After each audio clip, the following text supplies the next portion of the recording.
Ce qui trouble les hommes, ce ne sont pas les choses, mais les opinions qu'ils en ont.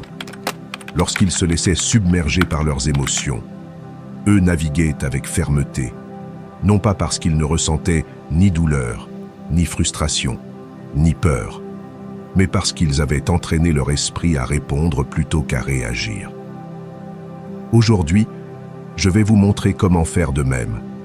Si vous appliquez ces leçons, vous ne vous contenterez pas de résister aux difficultés, mais vous les transformerez en carburant pour votre croissance. Non pas parce que le monde devient plus facile, mais parce que vous deviendrez plus fort. Avant de commencer, allez dans les commentaires et écrivez. Aujourd'hui, je m'engage à être plus fort que mes excuses. Je suis stoïcien. Par cet acte, vous scellez votre décision de vivre avec intention et d'affronter chaque obstacle avec courage. Écrivez-le maintenant et rendez-le réel. Soyez attentif à chacune de ces leçons, mais réservez votre plus grande attention à la dernière, car son impact vous surprendra. Mais avant de commencer, si vous trouvez de la valeur dans ces vidéos, je vous encourage à vous abonner et à activer les notifications pour rester informé des dernières nouveautés. Allons-y. Tout ce qui vous arrive à l'extérieur prend racine dans ce que vous tolérez à l'intérieur. Vous pouvez changer votre environnement, vos relations, votre corps, votre carrière. Mais si vous ne conquérez pas d'abord votre esprit, tout changement sera éphémère. Ce que vous pensez jour après jour façonne non seulement votre perception, mais aussi votre destin. Chaque pensée est une graine. Si vous ressassez des doutes, de la peur ou des plaintes, vous cultivez une vie de limites. Si vous cultivez la conviction, la concentration et la discipline, vous créez une vie avec une direction. Mais ce choix est invisible, silencieux, intime. C'est pourquoi beaucoup le négligent. Maîtriser son esprit n'est pas facile. Cela demande de l'observer sans filtre, de reconnaître son bruit constant, sa tendance à dramatiser, à craindre, à ressasser les blessures et à projeter des catastrophes. Pourtant, vous le faites chaque jour. Chaque fois que vous décidez de ne pas croire en une pensée destructrice, vous entraînez votre pouvoir. Vous n'êtes pas ce que vous pensez, mais vous devenez ce que vous choisissez de répéter. Et si vous ne surveillez pas ce que vous laissez entrer dans votre esprit, vous vivrez une vie dictée par des pensées héritées, automatiques, inconscientes. Les stoïciens le savaient depuis des siècles. Épictète disait qu'aucun homme n'est libre s'il n'est pas maître de lui-même. Être maître de soi commence par l'esprit, par votre capacité à observer une impulsion avant d'agir, par votre décision de filtrer les idées qui vous rapprochent de votre meilleure version et de rejeter celles qui vous diminuent. Car sans discipline mentale, toute provocation extérieure aura du pouvoir sur vous. Quelqu'un vous contredit et vous vous énervez. Quelque chose ne se passe pas comme prévu et vous perdez le contrôle. Non pas parce que le monde vous a vaincu, mais parce que vous n'avez jamais pris le temps de fortifier votre intérieur. La véritable liberté n'est pas de faire ce que vous voulez, mais d'avoir la clarté pour choisir ce qui mérite votre attention et ce qui ne le mérite pas. Vous pouvez avoir des objectifs, du talent, des ressources, mais si vous ne maîtrisez pas votre esprit, chaque pas deviendra un champ de bataille. Un jour, vous avancerez motivé, et le lendemain, vous vous saboterez avec des excuses. Cette instabilité vient du fait de ne pas avoir créé une structure mentale, de ne pas vous être engagé dans un système de pensée qui vous soutient même dans les pires jours. Marc Aurèle écrivait que le bonheur de votre vie dépend de la qualité de vos pensées. Il ne s'agit pas de penser positivement tout le temps, mais de penser avec conscience, avec intention, de vous demander chaque jour « cette pensée me rapproche-t-elle ou m'éloigne-t-elle de la personne que je veux être ?» Car chaque pensée que vous tolérez laisse une trace. Cette trace devient une habitude, cette habitude, une identité, et cette identité, votre destin. Beaucoup cherchent à changer leurs circonstances sans examiner le logiciel mental qui les interprète, mais toute transformation externe commence par l'interne. Vous ne pouvez pas changer votre relation avec le monde si vous ne changez pas votre relation avec vous-même. Vous ne pouvez pas aspirer à la paix, au succès ou à l'amour si votre esprit est dominé par le chaos, la peur ou le ressentiment. L'esprit est votre outil le plus puissant, mais il peut aussi être votre geôlier le plus impitoyable si vous n'apprenez pas à l'utiliser à votre avantage. N'attendez pas que la vie vous force à vous réveiller. Entraînez-vous chaque jour, non pas pour contrôler le monde, mais pour ne pas laisser le monde vous contrôler.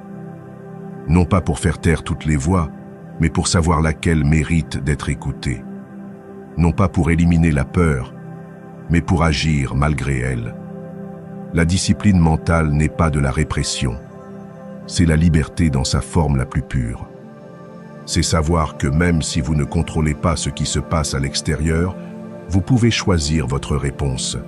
Et c'est dans cet instant, entre le stimulus et la réaction, que se définit votre caractère. Vous décidez si vous vivez en victime de vos impulsions ou en architecte de votre destin. Sénèque disait que personne ne peut vous nuire sans votre consentement. Cela inclut vos pensées. Ne croyez pas tout ce que vous pensez. Questionnez-le, défiez-le, remplacez-le par des idées qui vous élèvent. Ce n'est pas de la magie, c'est de la pratique. Ce n'est pas instantané, c'est intentionnel. Et si vous commencez aujourd'hui à maîtriser votre esprit, un jour, vous découvrirez que vous n'avez plus besoin de contrôler le monde, car vous avez déjà le contrôle sur vous-même. Écrivez maintenant. Aujourd'hui commence ma meilleure version. Je suis maître de mon esprit. Et faites de cette phrase une déclaration de pouvoir, car le monde se transforme lorsque vous le faites en premier. Leçon 2. Ne réagissez pas, répondez avec sagesse. Tout ne mérite pas une réaction. Nous vivons entourés de stimuli, paroles malveillantes, commentaires blessants, injustices quotidiennes. Et sans nous en rendre compte, nous agissons souvent comme des marionnettes de l'extérieur. Un geste, une critique, un regard suffit à nous faire perdre notre calme et à abandonner notre pouvoir aux autres. Mais le véritable contrôle ne se montre pas en criant plus fort ou en imposant votre point de vue. Il se manifeste dans la pause, dans cet instant silencieux où vous choisissez de ne pas réagir par impulsion, mais de répondre avec sagesse. Chaque provocation que vous affrontez n'est pas une attaque personnelle. C'est un test de maîtrise de soi, une opportunité de prouver que vous décidez qui vous êtes et comment vous agissez, même lorsque le monde vous invite au chaos. La différence entre réagir et répondre, c'est la différence entre être emporté par la vague ou être le capitaine de votre navire. Réagir est automatique, c'est permettre à l'autre de vous manipuler émotionnellement. C'est répondre à une insulte par une autre insulte, à une critique par une défense, à la douleur par plus de douleur. Mais répondre implique de la conscience. Cela signifie s'arrêter un instant et se demander « Cela vaut-il ma paix ? Mérite-t-il mon énergie ? Y a-t-il une façon plus intelligente de gérer cela ?» Marc Aurèle le comprenait bien. La meilleure vengeance est de ne pas ressembler à celui qui vous a fait du mal. L'impulsion vous pousse à crier, à démontrer, à vous défendre. L'ego veut gagner. Mais vous n'êtes pas ici pour réagir comme tout le monde. Vous êtes ici pour vous maîtriser. Car le stoïcien ne répond pas depuis l'orgueil, mais depuis la clarté. Et cela n'est pas une faiblesse, c'est du pouvoir. Chaque fois que vous choisissez de ne pas réagir, vous affirmez « J'ai le contrôle de moi, pas des autres. Je n'ai pas besoin de descendre à leur niveau pour prouver qui je suis. » Et c'est une forme de grandeur que peu connaissent. L'esprit cherche des réponses immédiates. Il est programmé pour vous protéger, pour vous défendre. Mais toute défense n'est pas utile. Toute bataille n'est pas digne. Épictète enseignait que ce ne sont pas les événements qui nous perturbent, mais la façon dont nous les interprétons. Vous pouvez voir chaque offense comme une invitation à grandir. Vous pouvez considérer celui qui vous provoque comme un miroir qui révèle vos propres limites. Car il n'y a pas de meilleur terrain d'entraînement que l'inconfort. C'est là que votre véritable niveau se révèle. C'est là que vous pouvez pratiquer la vertu. Pas quand tout est calme, mais quand quelqu'un cherche à briser votre équilibre. Il est facile de sembler serein quand personne ne vous défie. Ce qui a de la valeur, c'est de maintenir la paix lorsque le monde vous met au défi de la perdre. Cette pause entre le stimulus et votre réponse est le lieu où naît votre liberté. C'est l'instant où vous pouvez respirer, observer l'émotion, la laisser passer, puis agir si vous jugez que cela en vaut la peine. Mais vous ne serez plus esclave de l'impulsion. Vous serez maître de votre réponse. Souvenez-vous, celui qui provoque veut vous contrôler, vous sortir de votre centre. Ne lui donnez pas ce pouvoir. Ne laissez pas ces mots dicter votre état mental. Si quelqu'un vous offense et que vous répondez par la violence, il vous a vaincu. Mais si vous gardez votre calme, si vous agissez avec intelligence, vous avez gagné sans élever la voix. J'ai appris que souvent, le silence est la meilleure réponse. Non pas parce que je n'ai rien à dire, mais parce que je choisis de ne pas le dire dans le désordre. J'ai vécu les conséquences de réactions impulsives. J'ai perdu des moments, des relations, du respect, juste parce que je n'ai pas su attendre. Mais j'ai aussi ressenti le pouvoir de me taire, de respirer, de regarder avec compassion celui qui cherche à vous nuire. Et à cet instant, j'ai goûté à une véritable liberté. Non pas parce que le monde avait changé, mais parce que j'avais choisi de ne pas entrer dans son jeu. Sénèque disait que le temps calme tout, même la colère. Appliquez cette vérité, donnez-vous du temps. Ne répondez pas au feu par plus de feu.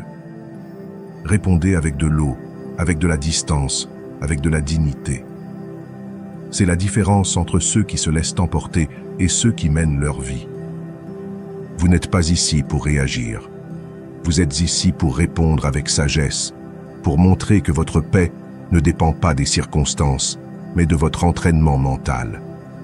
Vous n'avez pas besoin de tout prouver. Votre valeur réside dans votre capacité à choisir comment agir. La prochaine fois que quelque chose vous irrite, souvenez-vous, entre ce qui se passe et ce que vous faites, il y a un espace. Cet espace, c'est vous. Utilisez-le, respirez, pensez, puis agissez. Non pas en réaction, mais en tant que celui qui sait qui il est. Écrivez maintenant dans les commentaires « Aujourd'hui, je choisis de répondre avec sagesse, pas par impulsion. » Et engagez-vous à être plus fort que vos émotions, car celui qui maîtrise sa réponse maîtrise sa vie. Leçon 3. Acceptez ce que vous ne pouvez pas contrôler. Il y a des choses qui ne sont tout simplement pas sous votre contrôle. Peu importe vos efforts, votre frustration ou votre résistance, la vie a son propre rythme, son propre ordre, et souvent, il ne correspond pas à vos plans. Les gens n'agiront pas toujours comme vous l'espérez, les résultats ne seront pas toujours justes, et les circonstances ne seront pas toujours en votre faveur. Mais ce qui détermine vraiment votre paix, ce n'est pas ce qui arrive, mais la façon dont vous choisissez de l'affronter. Résister à la réalité ne fait que vous entraîner dans la souffrance. Lutter contre l'inévitable, c'est comme essayer d'arrêter la mer avec vos mains. Vous finissez épuisé, frustré, sans rien accomplir. Les stoïciens l'ont mieux compris que quiconque. Épictète disait que le bonheur commence lorsque nous cessons de nous préoccuper de ce qui ne dépend pas de nous. C'est une leçon de liberté. Car tant que vous insistez à contrôler l'incontrôlable, vous serez prisonnier de l'anxiété, de la colère, de la déception. Vous ne pouvez pas contrôler si quelqu'un vous déçoit, si la météo ruine vos plans, si quelque chose s'achève prématurément, mais vous pouvez contrôler votre réaction. Vous pouvez décider de ne pas perdre votre paix pour ce qui n'est pas entre vos mains. L'acceptation n'est ni résignation ni faiblesse. Ce n'est pas lever les yeux au ciel et se rendre, c'est une forme de sagesse. C'est reconnaître que la vie n'est pas là pour vous satisfaire, mais pour vous former. Et parfois, ce qui enseigne le plus, c'est ce que vous ne pouvez pas changer. Car c'est dans cette impuissance, dans cette limite, que se révèle votre véritable force. Marc Aurèle le savait. Aime ce qui t'arrive, car cela t'est destiné. Cette phrase ne parle pas de conformisme, mais d'alignement, de regarder chaque situation, même la plus inconfortable, et de dire « cela ne me prive pas de mon pouvoir ». Cela le révèle. Vous pouvez lutter toute votre vie contre ce qui est, ou vous pouvez apprendre à aller avec le courant. Et lorsque vous le faites, lorsque vous cessez d'exiger que le monde se plie à vos désirs et que vous choisissez de vous adapter, quelque chose change en vous. Vous ne réagissez plus avec colère à chaque imprévu. Vous n'attendez plus que tout soit comme vous pensez que cela devrait être. Vous vous ouvrez à la possibilité d'apprendre, même de la douleur, même de l'échec.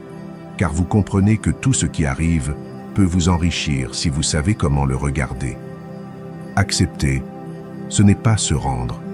C'est rediriger votre énergie vers ce que vous pouvez transformer, votre esprit, vos habitudes, vos décisions. S'il pleut, ne perdez pas de temps à maudire le ciel.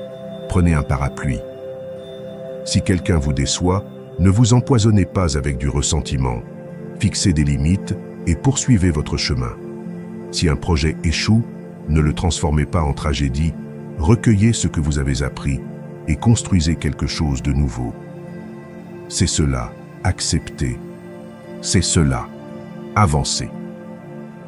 Combien de fois avez-vous souffert davantage en résistant qu'à cause de l'événement lui-même?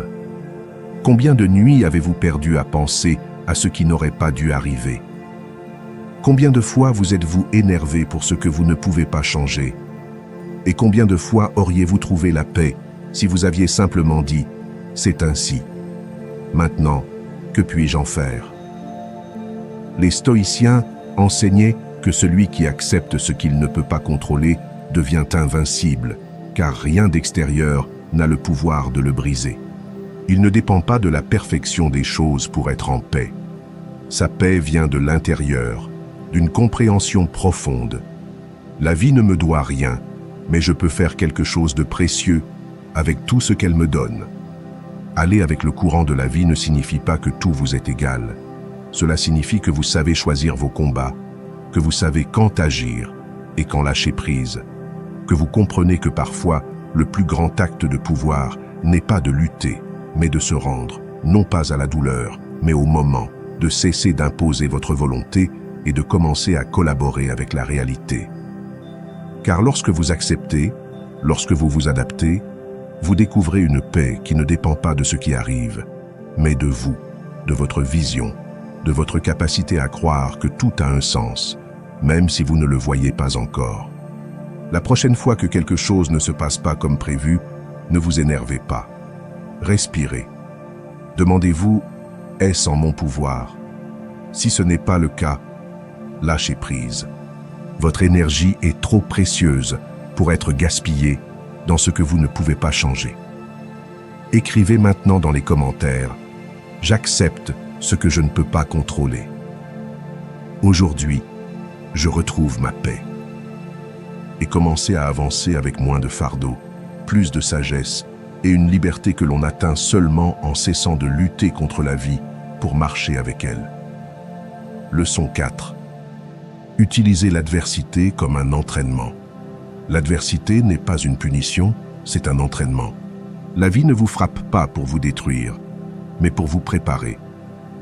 Chaque difficulté que vous rencontrez est une leçon déguisée en défi, une opportunité que peu reconnaissent, car elle est enveloppée de douleur, d'incertitude ou de perte. Mais celui qui choisit de regarder au-delà de la souffrance trouve quelque chose d'inestimable. La croissance. Personne ne se forge dans le confort. Le caractère ne se construit pas quand tout va bien, mais quand tout semble aller contre vous. C'est là, quand vous vous sentez faible, perdu ou au bord de l'effondrement, que vous pouvez décider qui vous êtes. Vous pouvez choisir de vous rendre, de vous victimiser, ou vous pouvez vous demander « Que puis-je apprendre de cela ?» Cette question change tout car elle vous sort du rôle de victime pour vous placer dans celui d'un apprenant. Et si vous adoptez cette mentalité, la vie cesse d'être une menace pour devenir votre meilleur professeur. Les stoïciens le comprenaient avec clarté. Pour eux, la difficulté était un outil de formation. Marc Aurèle écrivait « L'obstacle à l'action favorise l'action. Ce qui se dresse sur le chemin devient le chemin. » Il n'y a pas de phrase plus puissante. Ce qui semble vous arrêter, si vous l'affrontez avec la bonne attitude, vous propulse. L'adversité vous oblige à regarder en vous. Elle vous montre vos limites, mais aussi votre potentiel. Elle met en lumière vos peurs, mais aussi votre courage. C'est ce qui brûle le superficiel et ne laisse que l'essentiel. Sans douleur, il n'y a pas de profondeur. Sans défi, il n'y a pas d'évolution. La douleur forge le caractère. Elle vous oblige à prendre des décisions difficiles, à développer de la patience, à tenir bon au milieu du chaos. Et surtout, elle vous rappelle que vous êtes capable de plus que vous ne le pensiez, car il y a en vous une force qui ne se révèle que lorsque tout s'effondre. Le stoïcien ne se brise pas face à l'adversité. Il est en force, non pas parce qu'il est insensible, mais parce qu'il a entraîné son esprit à voir les problèmes comme des épreuves, comme des exercices pour son âme. Chaque échec est une leçon d'humilité. Chaque perte, un enseignement sur le détachement. Chaque trahison, une opportunité de développer le discernement. Vous pouvez vous lamenter de ce qui vous arrive, ou vous pouvez l'utiliser pour devenir plus sage, plus fort, plus résilient. Personne ne sort indemne d'une tempête, mais certains en sortent meilleurs. Et ce n'est pas une question de chance, c'est une décision. Quand la vie vous frappe, ne demandez pas « Pourquoi moi ?» mais « À quoi cela sert-il » Quelle partie de vous a besoin de se renforcer? Quelle croyance devez-vous abandonner? Quelle vertu pouvez-vous pratiquer maintenant? Sénèque disait que la difficulté renforce l'esprit comme le travail renforce le corps. L'adversité est le gymnase de l'âme. Vous ne pouvez pas toujours choisir vos épreuves, mais vous pouvez toujours choisir votre attitude face à elles. Et ce choix est votre véritable liberté. J'ai traversé des moments où tout semblait s'effondrer. Des échecs qui m'ont fait douter de moi, des pertes qui semblaient impossibles à accepter, des situations que je ne comprenais pas et qui faisaient mal. Mais quand j'ai décidé de les utiliser comme un entraînement, elles ont cessé de faire aussi mal. La douleur était toujours là, oui, mais elle avait désormais un but. C'était un feu qui me façonnait, et à la sortie de chaque épreuve, je me trouvais plus solide, plus clair, plus concentré. Non pas parce que la vie était plus facile, mais parce que j'étais plus fort. N'évite pas l'adversité, ne la maudis pas, utilise-la. Demande-toi quelle vertu tu peux exercer. Patience, courage, résilience, sagesse, foi. Chaque situation difficile est une opportunité de pratique. Chaque obstacle est une invitation à te polir, car tu n'es pas ici pour éviter la douleur, tu es ici pour grandir à travers elle. La paix que tu cherches ne vient pas quand tout est en ordre, mais quand tu sais que, même au milieu du chaos, tu peux rester debout. Souviens-toi, le stoïcien ne se définit pas par ce qui lui arrive, mais par la façon dont il y répond. Et sa force ne réside pas dans une résistance aveugle, mais dans une acceptation active. En transformant chaque blessure en sagesse, en regardant la douleur dans les yeux et en lui disant « Merci pour ce que tu viens m'enseigner ». Écris maintenant dans les commentaires « J'utilise l'adversité comme un entraînement. Aujourd'hui, je choisis de grandir. » Et engage-toi à voir chaque difficulté comme un tremplin, non comme un mur, car celui qui transforme la souffrance en force fait de sa vie une œuvre d'art. Leçon 5. Vivez avec moi et soyez plus libre. Plus vous désirez, plus vous vous enchaînez. Nous vivons dans une culture qui nous pousse à toujours vouloir plus. Plus de choses, plus de reconnaissance, plus de confort, plus de stimulation. Et sans nous en rendre compte, ce qui semblait être une promesse de bonheur devient une prison invisible. Le désir excessif est une chaîne qui resserre doucement mais constamment. Il nous pousse à courir après des objets, un statut, des validations qui ne comblent jamais totalement. Car au fond, plus vous avez besoin, plus vous dépendez. Et plus vous dépendez, moins vous êtes libre. La véritable liberté ne réside pas dans l'accumulation, mais dans le lâcher-prise. Vivre avec moi n'est pas vivre dans le manque, c'est choisir l'essentiel. C'est cesser de combler les vides avec des choses qui ne font que les agrandir. C'est simplifier non seulement votre environnement, mais aussi votre esprit. Marc Aurèle le savait. La richesse consiste bien plus à jouir de ce qu'on a que de posséder beaucoup. Quand vous commencez à lâcher l'inutile, vous découvrez quelque chose d'étonnant. Votre esprit s'éclaircit, votre énergie se libère, vos priorités se réorganisent. Vous commencez à vivre avec plus de conscience. Vous ne courez plus constamment après quelque chose. Vous savourez ce que vous avez déjà. La simplicité est une forme de richesse qui ne dépend pas de l'argent, mais de la perspective. Ce n'est pas ce que vous possédez, mais ce que vous valorisez.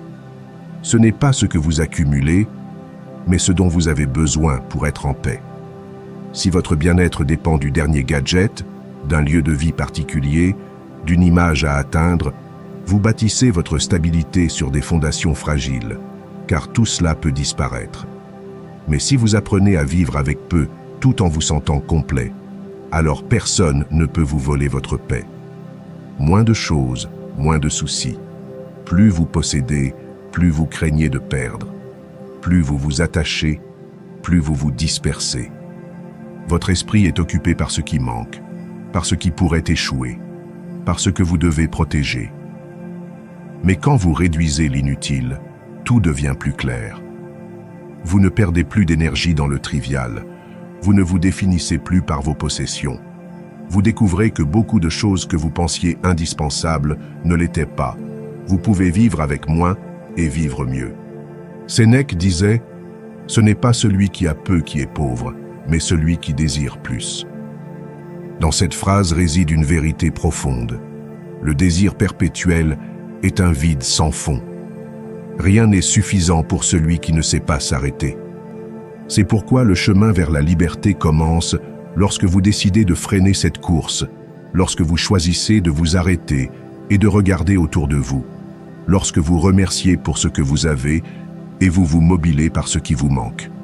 J'ai traversé des moments où j'avais plus que je n'avais imaginé, et pourtant je me sentais vide, car il ne s'agit pas de posséder, mais de savoir ce dont vous avez vraiment besoin.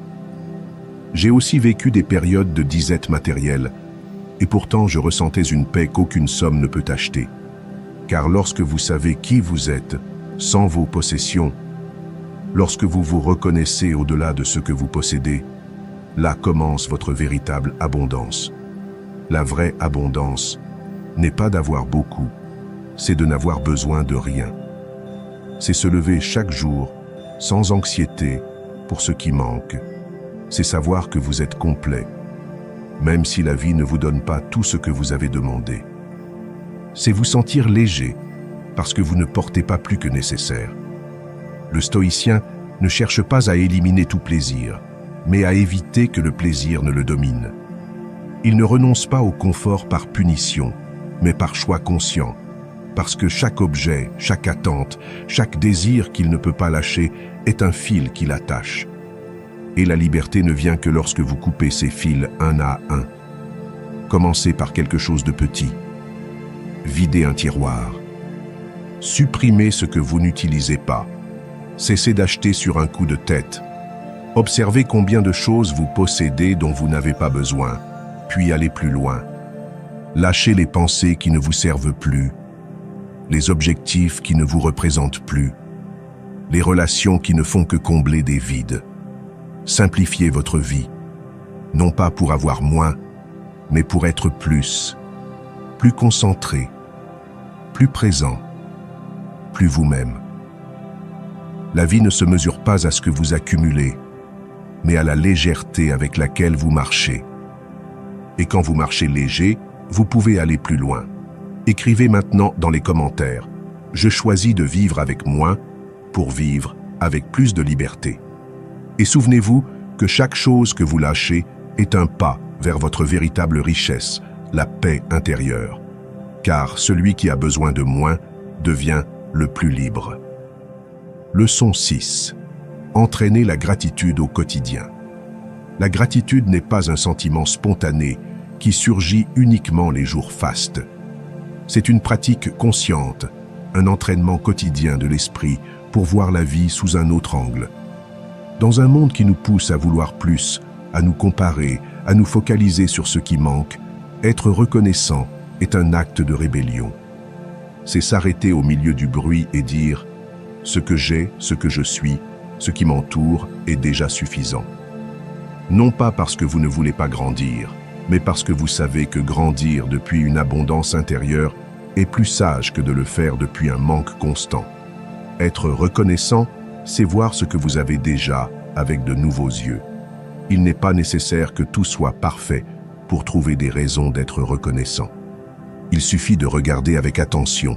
Le simple fait d'avoir la santé, de pouvoir respirer, marcher, voir le soleil entrer par la fenêtre ou partager une conversation sincère sont des petits miracles que la routine rend souvent invisibles. Mais lorsque vous entraînez votre esprit à les repérer, vous réalisez que la vie est pleine de cadeaux silencieux qui attendent d'être reconnus. La gratitude bloque la plainte et élève l'esprit. Vous ne pouvez pas être reconnaissant et vous plaindre en même temps. Ce sont des états d'esprit incompatibles et c'est là leur puissance.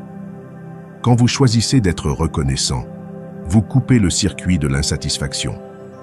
Vous reprenez le contrôle de votre attention, car il ne s'agit pas de nier ce qui est difficile, mais de ne pas laisser le difficile vous aveugler complètement.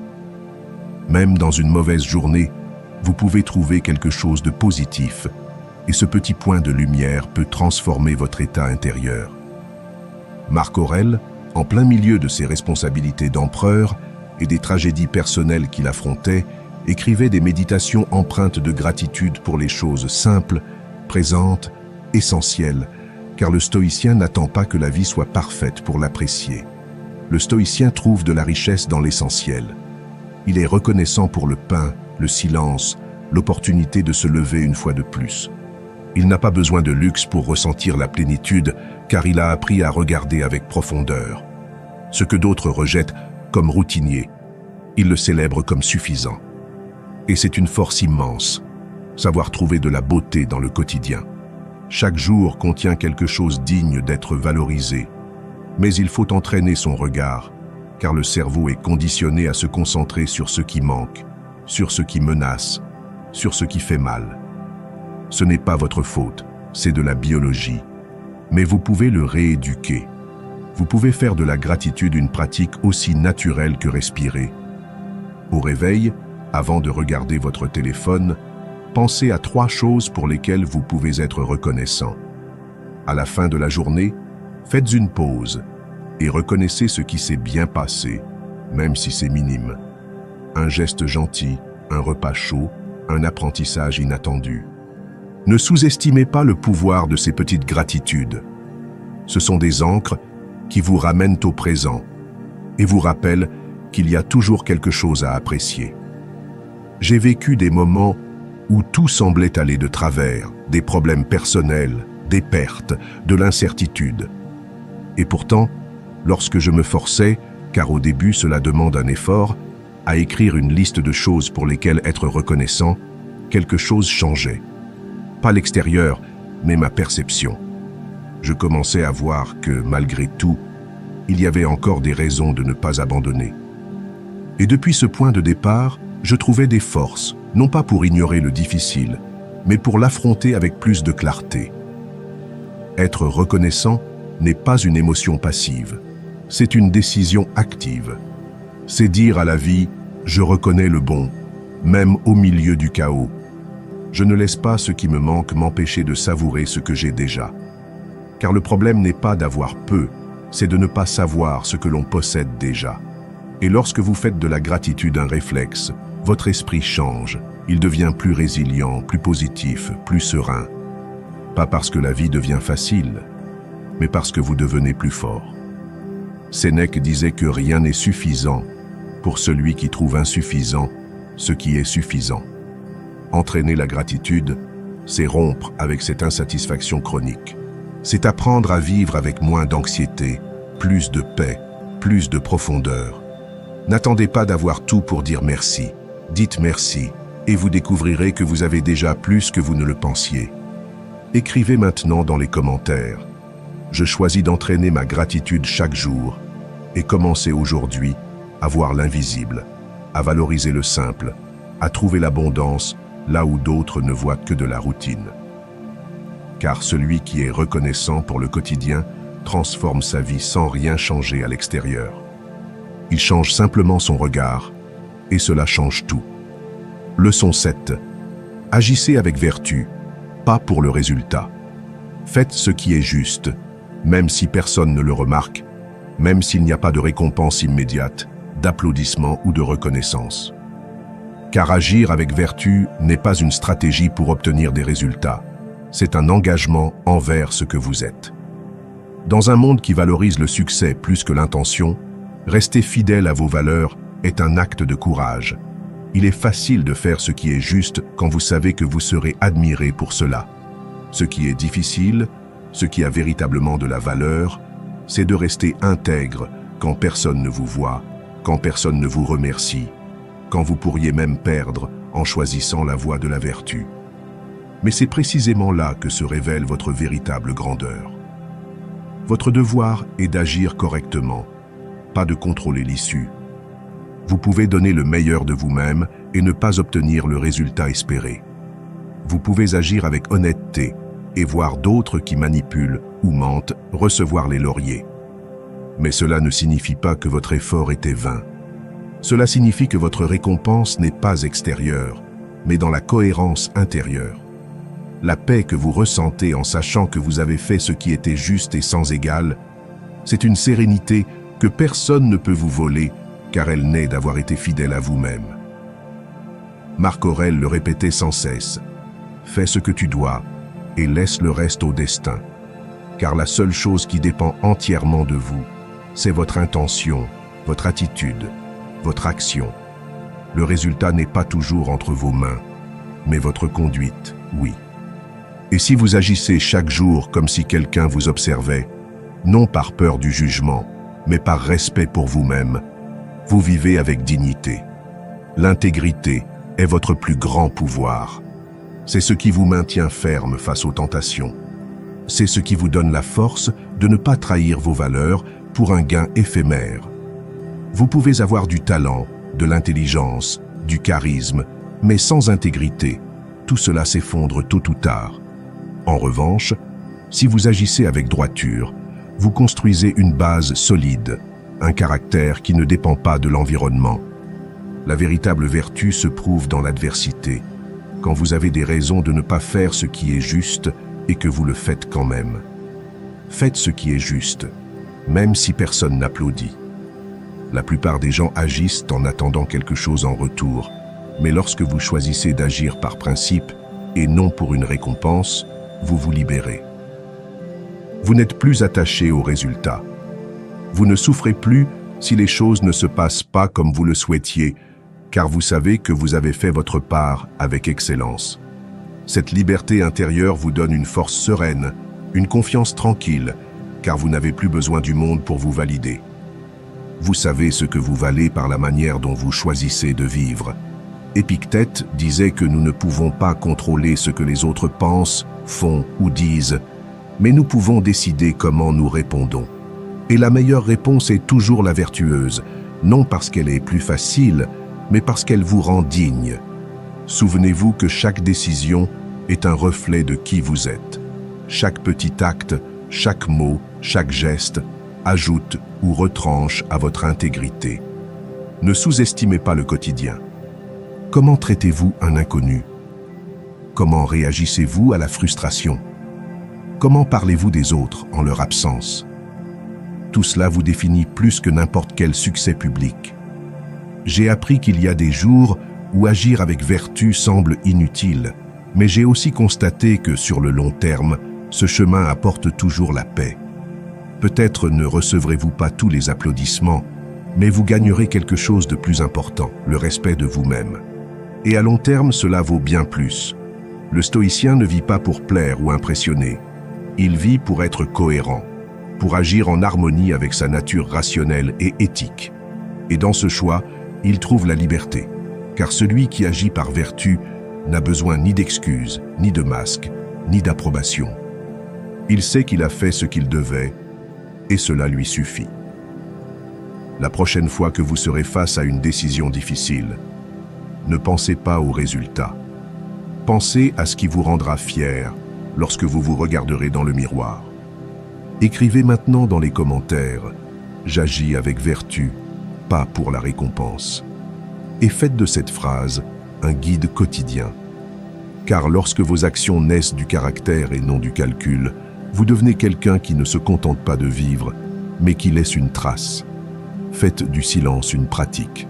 Le silence n'est pas un vide, c'est une présence.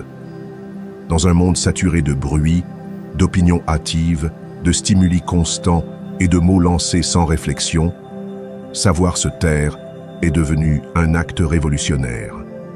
Mais au-delà d'être une pause face à l'extérieur, le silence bien pratiqué est un refuge intérieur. C'est là que l'esprit se calme, que l'âme respire et que la vérité peut être entendue sans interférence. Ce n'est pas un hasard si les sages parlent peu, non parce qu'ils n'ont rien à dire, mais parce qu'ils ont appris la valeur de ce que l'on gagne en se taisant. Le bruit extérieur distrait, le silence révèle. Nous passons notre vie à réagir, à remplir chaque espace de mots, à nous distraire avec des sons, des informations, du divertissement. Mais dans ce besoin constant de rester connecté au monde, nous perdons la connexion la plus importante, celle avec nous-mêmes. C'est seulement dans le silence que vous pouvez voir ce que vous pensez vraiment. C'est seulement quand tout s'arrête à l'extérieur que vous pouvez entendre ce qui, à l'intérieur, demande votre attention. Réfléchir avant de parler évite les conflits. Combien de disputes naissent de réponses impulsives, de mots lancés sans filtre, de silences jamais respectés. Apprendre à s'arrêter avant de parler n'est pas de la censure, c'est de la sagesse. C'est reconnaître que tout n'a pas besoin d'une réponse immédiate. La chose la plus intelligente à faire est de se taire, d'observer et d'attendre que l'émotion s'apaise. Le silence évite les regrets, protège les relations, laisse place à la compréhension. Marc Aurèle le comprenait parfaitement. Au milieu de ses responsabilités d'empereur, plutôt que de chercher à s'entourer de plus de voix, il écrivait dans ses méditations. Il dialoguait avec lui-même en silence, car il savait que l'esprit a besoin de cet espace sacré pour s'ordonner. Le silence est un sanctuaire mental, un lieu intérieur où vous pouvez retourner chaque fois que le monde devient trop bruyant. Là, il n'y a ni exigence, ni jugement, ni urgence. Seulement vous, avec ce qui compte vraiment. Et plus vous visitez ce sanctuaire, plus vous devenez fort. Non pas parce que vous ignorez ce qui se passe à l'extérieur, mais parce que vous ne laissez plus l'extérieur déterminer votre état intérieur. Celui qui maîtrise le silence maîtrise ses émotions. Car le silence entraîne la patience, l'observation, la retenue. Et il n'y a pas de force plus puissante que celle de celui qui sait attendre, qui peut se retenir sans se réprimer, qui choisit quand parler, comment agir et quand simplement laisser passer. Vous n'avez pas besoin de répondre à tout. Vous n'avez pas besoin d'avoir une opinion sur chaque chose. Le silence vous libère de l'urgence de prouver, de corriger, de convaincre. Ce n'est pas de la passivité, c'est de la clarté. Parler peut être une forme de défense, une manière de masquer l'inconfort, de combler le vide, de se distraire du malaise. Mais lorsque vous apprenez à rester en silence, même en compagnie, vous développez une sérénité qui ne dépend pas des circonstances. Vous pouvez observer sans intervenir, écouter sans planifier une réponse, être sans vous imposer. Et cela ne transforme pas seulement vous, mais aussi la qualité de vos relations. Car les mots prononcés depuis un silence intérieur ont plus de force, sont plus sages, plus opportuns et plus rares. J'ai appris que lorsque vous vous taisez, vous ne cédez pas. Vous gagnez. Vous gagnez du contrôle, de la perspective, de la maîtrise de vous-même. Dans les moments de tension, quand tout en vous pousse à parler, à expliquer, à vous défendre, vous arrêter et respirer en silence peut changer le cours d'une situation, éviter des erreurs. Vous montrez que cela n'en valait pas la peine. Vous êtes aux sages de se taire quand ce n'est pas le moment de parler. Et cette pratique, répétée encore et encore, vous rend maître de vous-même. Car si vous ne pouvez pas vous taire, vous ne pouvez pas non plus penser clairement. Si vous ne savez pas être en silence, vous ne savez pas être avec vous-même. Commencez par de petits moments. Quelques minutes au réveil, sans téléphone, sans stimuli. Une promenade sans musique, juste avec vous-même. Une conversation où vous écoutez ce que les espaces vous entraînent, vous ramènent à votre centre, vous rappellent que le silence n'est pas une absence, mais une profondeur. Écrivez maintenant dans les commentaires « Aujourd'hui, je pratique le silence pour renforcer mon esprit ». Et faites du silence non pas un moment inconfortable, mais un lieu où vous pouvez toujours revenir. Car celui qui cultive le silence comme une habitude, sème en lui une paix que rien ni personne ne peut troubler. Leçon 9. Développer la constance, pas la motivation. La motivation est instable, elle va et vient. Un jour, vous êtes plein d'énergie et de détermination, et le lendemain, tout vous coûte. Attendre de vous sentir inspiré pour agir, c'est comme attendre le beau temps pour sortir marcher. Il y aura des jours où vous le ferez, mais beaucoup d'autres où vous vous arrêterez. C'est pourquoi le véritable changement ne vient pas de celui qui est toujours motivé, mais de la constance. Car la discipline surpasse n'importe quel état d'âme. Quand vous vous habituez à faire ce que vous devez faire, sans dépendre de ce que vous ressentez, vous devenez inarrêtable. Non pas parce que tout est facile, mais parce que vous n'avez plus besoin d'avoir envie pour avancer. Vous agissez parce que vous savez que c'est juste, parce que vous avez un engagement envers vous-même. N'attendez pas de vous sentir prêt. Agissez. Si vous attendez le moment parfait, vous ne ferez rien. Si vous attendez que l'inspiration arrive, vous perdrez des années.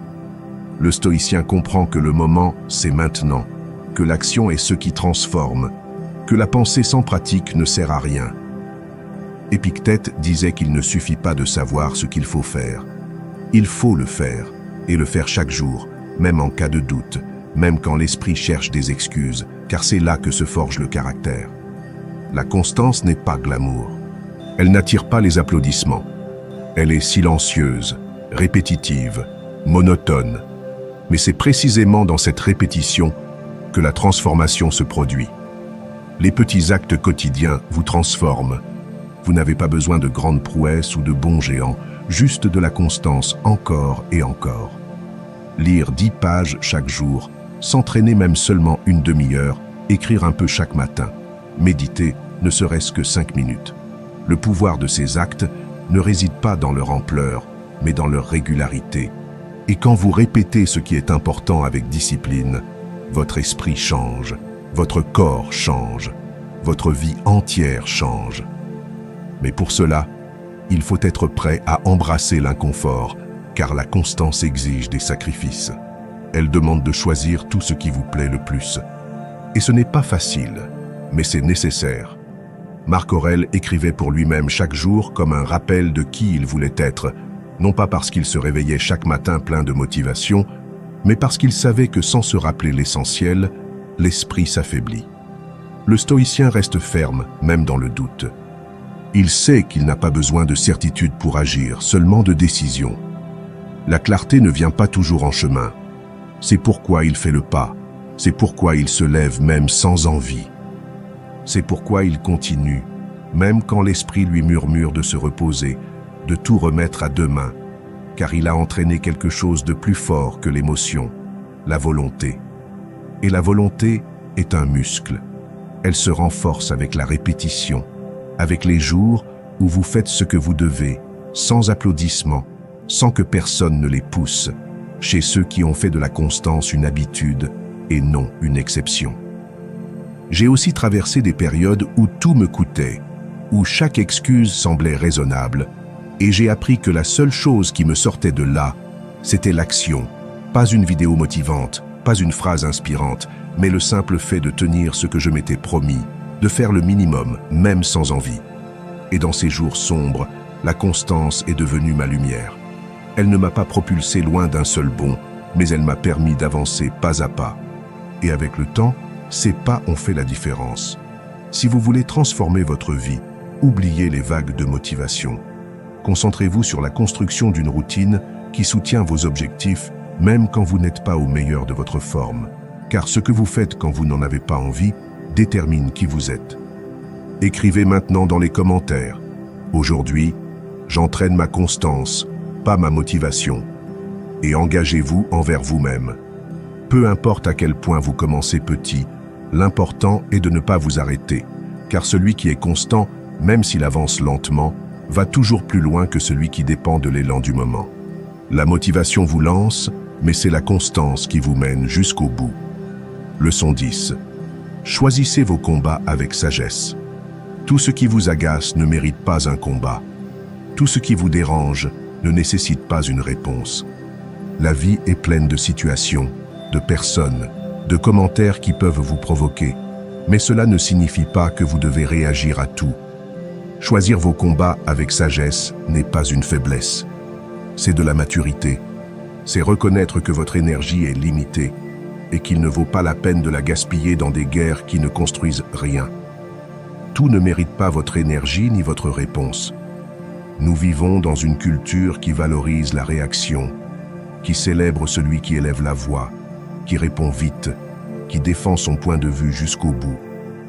Mais le stoïcien sait que, souvent, le véritable pouvoir est dans le fait de ne pas répondre, de regarder une provocation et de décider qu'elle ne mérite pas votre attention, de savoir qu'en gardant le silence ou en lâchant prise, vous ne cédez pas de terrain.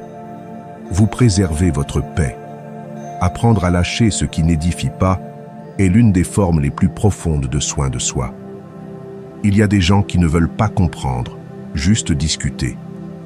Il y a des situations sans solution, juste de l'usure. Il y a des environnements qui ne vous font pas grandir, ils ne font qu'épuiser votre âme. Et si, à chaque fois que quelque chose vous irrite, vous décidez d'entrer en guerre, vous finirez par perdre votre sérénité dans des combats qui n'en valent pas le prix. Lâcher prise, ce n'est pas se rendre, c'est prioriser. C'est savoir que votre énergie ne doit pas être au service de n'importe quel stimulus extérieur, que tous les conflits ne méritent pas votre présence, que parfois, la chose la plus sage est de faire un pas en arrière, de respirer et de laisser le temps faire son œuvre. L'indifférence sage est un acte de pouvoir, pas l'indifférence qui naît du mépris, mais celle qui vient de la clarté, de savoir qui vous êtes et ce que vous voulez préserver, de comprendre que vous n'avez pas besoin de prouver votre point à chaque fois, ni de corriger le monde, ni de défendre votre ego face à chaque critique.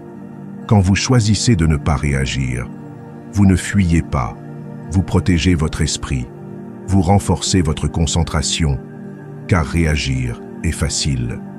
Ce qui est difficile, c'est de se retenir.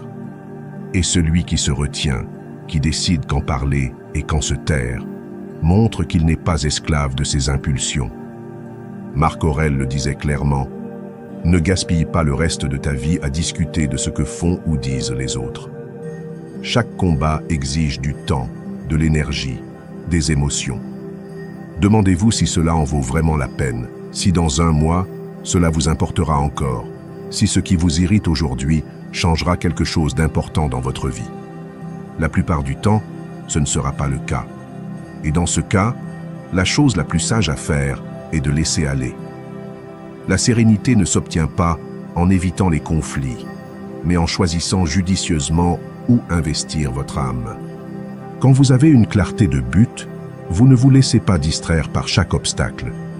Quand vous savez ce qui compte vraiment, le reste devient du bruit. Et ce filtre, vous devez le construire vous-même. Il ne viendra pas de l'extérieur. Personne ne vous dira quel combat vaut la peine. Vous seul, avec honnêteté et discernement, pouvez décider ce qui mérite votre réponse et ce qui mérite votre silence.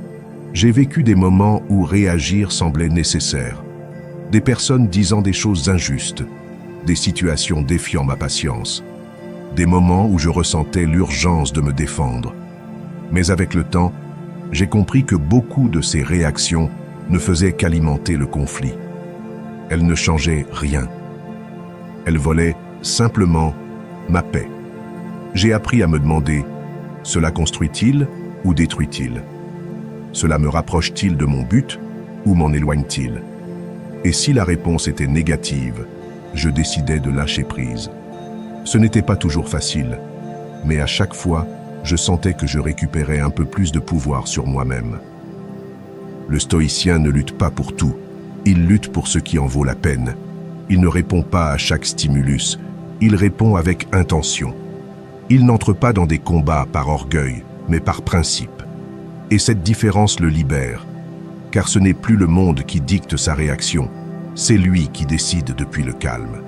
Écrivez maintenant dans les commentaires « Aujourd'hui, je choisis mes combats avec sagesse » et commencez à vivre avec plus de légèreté. Souvenez-vous que la paix ne se trouve pas en gagnant tout, mais en sachant ce que vous n'avez pas besoin de gagner. Car celui qui sait quand parler, quand lâcher prise et quand se taire, a déjà remporté la victoire sans lever une seule arme. Leçon 11. Tout est transitoire. Tout ce que vous avez aujourd'hui, tout ce qui vous entoure, tout ce que vous aimez ou craignez de perdre est transitoire. Rien n'est permanent, ni la joie la plus intense, ni la douleur la plus profonde. Tout est en mouvement, change, évolue ou disparaît. Et se le rappeler n'est pas du pessimisme, c'est un éveil. C'est cesser de vivre comme si vous aviez un temps infini, comme si les choses duraient éternellement, comme si les personnes que vous aimez étaient immortelles. Elles ne le sont pas. Et cela, loin de vous attrister, devrait vous pousser à vivre avec plus de présence, avec plus de vérité, car le bon comme le mauvais passera aussi. Cette émotion qui vous entraîne aujourd'hui, cette situation qui vous semble insupportable, cette peur qui obscurcit votre esprit, tout cela s'en ira aussi. Comme tant de jours difficiles que vous pensiez éternels et les moments parfaits, les liens que vous chérissez aujourd'hui, les opportunités qui semblent stables passeront également. La vie est un flux constant. Rien ne reste, rien ne s'arrête. Alors, ne vous accrochez pas.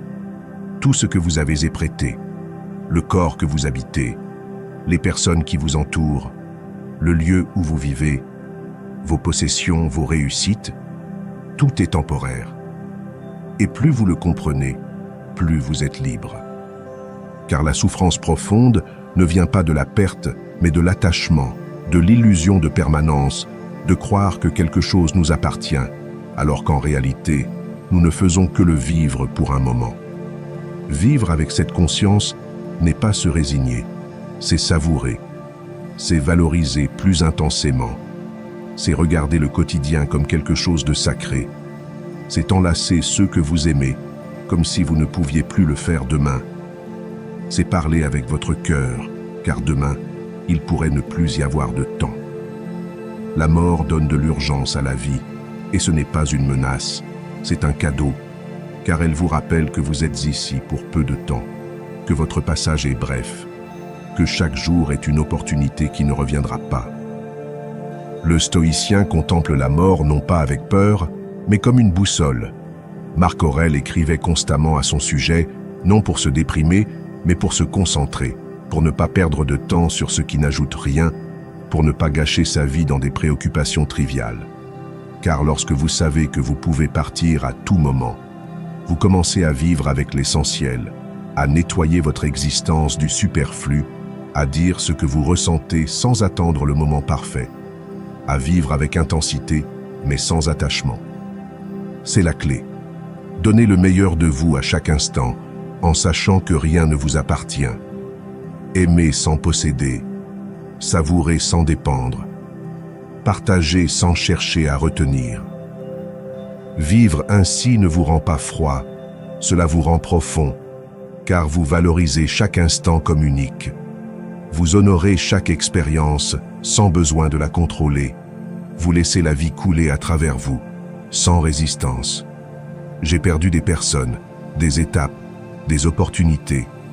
Et dans chaque adieu, j'ai compris quelque chose que je porte toujours avec moi. Tout s'en va, mais tout laisse quelque chose. Et si vous l'avez vécu pleinement, si vous l'avez savouré avec gratitude, alors ce n'était pas en vain. La douleur de la perte est inévitable, mais la souffrance de l'attachement est optionnelle. Quand quelque chose s'achève, ne demandez pas pourquoi c'est parti. Demandez-vous, l'ai-je vraiment vécu? Car c'est votre seul devoir, être présent tant que cela dure. Vous ne pouvez pas contrôler combien de temps quelque chose durera, mais vous pouvez décider combien d'amour, d'attention et de dévouement vous y mettrez tant qu'il existe. La pratique stoïcienne nous apprend à nous préparer à perdre, non pas pour endurcir notre cœur, mais pour qu'il ne se brise pas quand l'inévitable arrive, pour que nous sachions lâcher sans amertume, pour que nous puissions clore des cycles sans rester prisonniers du passé, et pour que, tant que quelque chose est vivant, nous le vivions pleinement. Écrivez maintenant dans les commentaires « Aujourd'hui, je vis sans attachement, car tout est transitoire ». Et faites de cette phrase un rappel quotidien. Chaque fois que quelque chose fait mal, chaque fois que quelque chose vous réjouit, souvenez-vous, cela aussi passera. Pas pour vous en éloigner, mais pour être plus éveillé. Car celui qui comprend que tout s'en va, apprend à ne rien manquer. Il vit plus profondément, plus légèrement, plus authentiquement. Et dans cette légèreté réside le secret de la paix. Observez-vous sans juger, pour évoluer. Vous regardez en face, sans masque, sans excuse, sans faux semblants, est l'un des actes les plus puissants que vous puissiez accomplir, mais aussi l'un des plus difficiles. Car nous sommes habitués à nous juger durement ou à nous justifier rapidement. Soit nous nous blâmons pour nos erreurs passées jusqu'à nous paralyser, soit nous les nions pour ne pas nous sentir mal. Et ainsi, entre la punition et l'évasion, nous perdons l'opportunité de grandir. L'évolution personnelle ne naît pas du jugement, mais de l'observation consciente. L'autoconnaissance est la racine de la transformation. Vous ne pouvez pas changer ce que vous ne reconnaissez pas. Vous ne pouvez pas améliorer ce que vous n'osez pas regarder. C'est pourquoi apprendre à vous observer avec honnêteté, mais sans condamnation, est une compétence qui transforme votre vie à la racine. Il s'agit d'être témoin de vous-même, de vos actes, de vos pensées, de vos réactions, de voir où vous trébuchez encore et encore, où vous vous mentez à vous-même, où vous procrastinez alors que vous savez que vous devriez agir. Mais au lieu de frapper votre estime de vous avec de la culpabilité, faites-le avec l'attitude d'un apprenant, avec humilité, avec ouverture, avec le désir de corriger votre trajectoire. Regardez vos défauts avec honnêteté, pas avec culpabilité. La culpabilité vous fige, vous enferme dans le passé, vous fait sentir que vous ne valez rien à cause de vos erreurs. Mais l'honnêteté vous libère. Elle vous dit « C'est ce que vous êtes aujourd'hui, mais ce n'est pas tout ce que vous pouvez devenir. » Elle vous montre votre ombre, non pas pour que vous vous cachiez, mais pour que vous l'éclairiez. Nous avons tous des aspects à travailler. Nous portons tous des blessures, des schémas, des habitudes que nous voulons améliorer. Vous n'êtes pas moins pour les avoir. Vous êtes courageux pour oser les voir, car la plupart préfèrent regarder à l'extérieur et juger le monde, plutôt que de regarder à l'intérieur et se prendre en charge. Chaque jour est une opportunité de corriger votre cap. Vous n'avez pas besoin d'attendre la fin de l'année, un lundi, un signe. Chaque matin, vous pouvez observer ce qui n'a pas fonctionné hier et décider de faire différemment. Peut-être avez-vous manqué de patience, peut-être avez-vous trop parlé, peut-être avez-vous cédé à l'impulsion, à la plainte, au découragement. Ce n'est pas grave, cela ne définit pas votre valeur, mais cela peut vous indiquer ce que vous devez renforcer. Et c'est le travail du jour, non pas prouver que vous êtes parfait, mais faire un pas de plus vers votre meilleure version. Le stoïcien ne cherche pas la perfection, mais l'amélioration constante. Marc Aurèle, l'un des hommes les plus puissants de son époque, écrivait des rappels quotidiens pour lui-même, non parce qu'il était faible, mais parce qu'il savait que sans vigilance intérieure, même le plus sage se perd. Épictète enseignait que nous devons entraîner notre esprit comme nous entraînons notre corps, avec discipline, constance et révision. Sénèque disait qu'à la fin de la journée, il passait en revue ses actions et se demandait « Où ai-je bien agi ? Où ai-je échoué ? Que puis-je faire mieux demain ?» Ce réflexe de se regarder sans peur, sans tromperie, distingue celui qui vit éveillé, car il ne s'agit pas de devenir un idéal, mais de marcher chaque jour avec plus de clarté. J'ai traversé des périodes où je ne voulais pas me regarder, où il était plus facile de blâmer les autres, de me distraire, de rationaliser mes actes. Mais dans ces moments, je n'évoluais pas. J'étais coincé dans le confort de ne pas regarder. C'est lorsque j'ai décidé de m'observer vraiment, avec crudité mais sans haine, que quelque chose a commencé à changer, pas d'un coup, mais avec fermeté. J'ai commencé à remarquer mes schémas, à cesser de justifier certaines conduites, à prendre des décisions plus alignées avec celui que je voulais être. Et à chaque fois, je récupérais un peu plus de pouvoir sur moi-même. Vous n'avez pas besoin d'être parfait pour avancer. Vous avez juste besoin d'être honnête avec vous-même, de vous regarder sans peur, sans honte, sans esquive, comme celui qui nettoie un miroir pour mieux voir. Pas pour juger le reflet, mais pour se connaître et mieux prendre soin de soi. La véritable transformation n'est ni un coup de chance, ni un changement soudain. C'est le résultat de nombreuses observations sincères, accumulées avec amour-propre et détermination. Écrivez maintenant dans les commentaires « Aujourd'hui, je m'observe sans juger pour évoluer avec conscience ». Et faites de cette phrase votre pratique quotidienne. Car celui qui ose se voir tel qu'il est a le pouvoir de devenir ce qu'il veut être, non pas par exigence, mais par vérité. Car le changement réel commence lorsque vous cessez de vous punir et commencez à vous comprendre.